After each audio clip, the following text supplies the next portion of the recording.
Trevin, down below, right here. Congrats on the first technically official win in the UFC. Initial thoughts after that performance? I feel great. Back when I wasn't in the UFC, I used to hear them say the 35ers don't got a lot of power, and I'm just showing something new in the division. The uppercut into it looked like a hook. It was like you started with the uppercut, turned it over into the hook to the jaw. Was that a technique you knew you could take advantage of, or was it just something in the moment you saw? Yes, we knew he dipped his head a lot off his 1-2s, and we knew he threw a lot of 1-2s. So we knew we were going to split the punch with the right uppercut. I guess everyone says it looks like a hook uppercut, but I think that was more like an uppercut, and we were going to split his right hand with the straight right, left uppercut. So we're just training that all day. So it was going to come at some time. We knew he had really good footwork as I watched his last fight. So the game plan was to break down that knee, break down those legs with leg kicks, and get him to stand in front of the power where he couldn't move no more. And then coming into the second round, he wasn't moving the same no more. He was right in front of me, just like I liked the fight, and that was a bad night for him. You obviously scouted him pretty well. Did he bring anything that you weren't expecting in there? No, I know he's gonna have grit. I'm a jiu-jitsu guy, actually. Before, I never used to train MMA. I used to always go back into the gi all the time. So I've been doing MMA for about like a year and 3 months now, consistent, since I got promoted to black belt.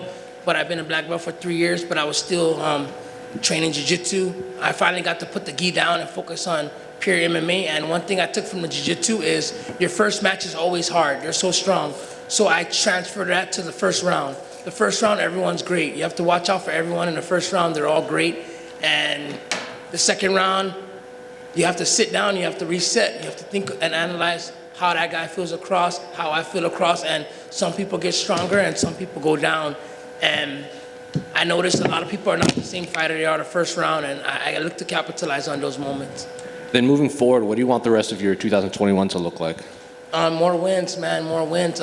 Stay focused like I was so focused for this fight, and I just want to win. I hope I get that performance of the night because, I just want to get my grandma a house. If I get my grandma a house, I'm happy, and I can come on and keep putting on great fights for Dana White, you guys, and that's all I want, man. My grandma took me, my brothers and sisters in when we were young, when my mom passed away, and I just want to return the favor. I'm in a position now to be the first out of my brothers and sisters to return the favor.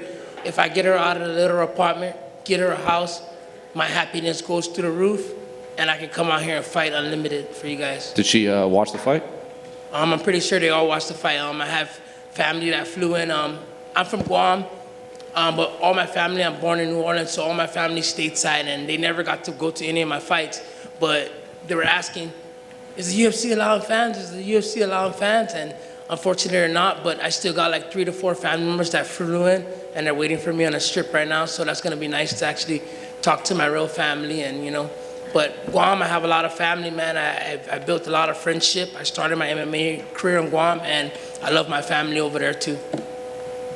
How many of your brothers and sisters lived with your grandmother? All of us. So when my mom passed away, I stayed with my dad, and my grandma did not want to break up my brothers and sisters. She knows how that was, so she took us all. She did not want to break us up, and she got us all from our other side of our parents and said, you guys are coming with me. And life was hard after Katrina. Luckily, we ended up moving like right before Katrina, so when Katrina hit, there was no going back now. We ended up staying on Guam longer and longer. I was a senior in high school. I played all kinds of sports, football, rugby, and my grandma and them finally decided to go back, and I decided to stay on Guam. I was like, I don't want to reset my high school. I was on a football team. I was a senior, and I'm like, I'm not going to reset. I'll stay here, Grandma. I had decided to stay on Guam, finish my senior year. I did one adult football league, and then they invited me to do jiu-jitsu or come train MMA. And I turned pro really fast in MMA, and then I was able to take care of myself and not go put any stress on my grandma. I didn't want to go back and be the kid running around doing wild things, and my grandma has to chase me and whip me and do things like that. So I said, Trevin, you can pay your own bills now. You're doing good at this. Then you can stay here and take care of yourself, and I just stay in contact with my grandma. How many of you were in the small apartment together? 2 sisters, 1 brother, and my grandma. So what does she say now that she'll be getting a house sometime soon? Man, she's gonna go bananas, man. She's the kind of grandma that, like, she doesn't put pressure on me to get her house. It's something that I want to do for her because it's gonna make me happy and it's gonna make me fight better. There's something that I want to do because I know how much she sacrificed taking care of 4 kids, single grandma, taking care of 4 kids. That's one of the hardest things, man. I don't even have a kid for myself. I see all my friends with kids and stuff. It is so hard. I see all my good training partners. They're so talented like me. They can't even train and put in the work because they have kids and stuff. And, you know, at the end of the day, they're blessed. But I can never do that to myself. I want to put myself in a good position, put my grandma in a good position first, and then I'll go into that life. Right now, I'm focused on my grandma, man. She's getting old, and I just want to make the best for her, and then I can go ahead and live my life happy. That's awesome. Thanks. Trevin, so I know the post-fight interview goes really fast, but can you describe just how excited is your friend right now that you got to talk to Joe Rogan? My friend Nick Caceres, aka Ogre. He's going crazy. Like, he loves Joe Rogan. We've been listening to Joe Rogan for years. Like, he drives in the car, he plays Joe Rogan on his cell phone, he drives back, he continues the same part. He doesn't miss any Joe Rogan. He watches him hunt. He just loves Joe Rogan, man. He hunts just like Joe Rogan. Like, he's just a big Joe Rogan fan, and it's just crazy. Like, when he hears that I got this interview, or he's watching right now, he's going crazy right now. Everyone's crying right now. Everyone's happy for me because they know how hard I work, and at the end of the day, I got here on a replacement, you know. It's not the way I wanted to be here, you know. But I'll take it because I think my first opponent was so tough that nobody wanted to step up and take that fight. And I stepped up and take that fight on 34 hours notice to weigh-ins. And, you know, I'm just happy the way my career is going so far. I'm showing the UFC that I'm here to stay. And like I said, if I can make my grandma happy, I'll be like so happy and fighting so well here. Joe brought it up, so I have to ask, is smoking part of the post-fight celebration plan? Oh, man, I haven't smoked in 2.5 months, man.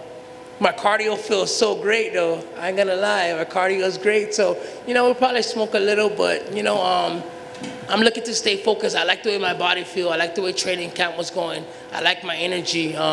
Everything was really, really nice. Honestly, I smoked so long that I never felt this great, and I felt great when I was smoking. But right now, my cardio just feels really great. Like, I wasn't breathing heavy in between rounds. Like, I feel great. I feel great. Congrats, man. Thanks, guys. Appreciate it, guys. Thank you very much.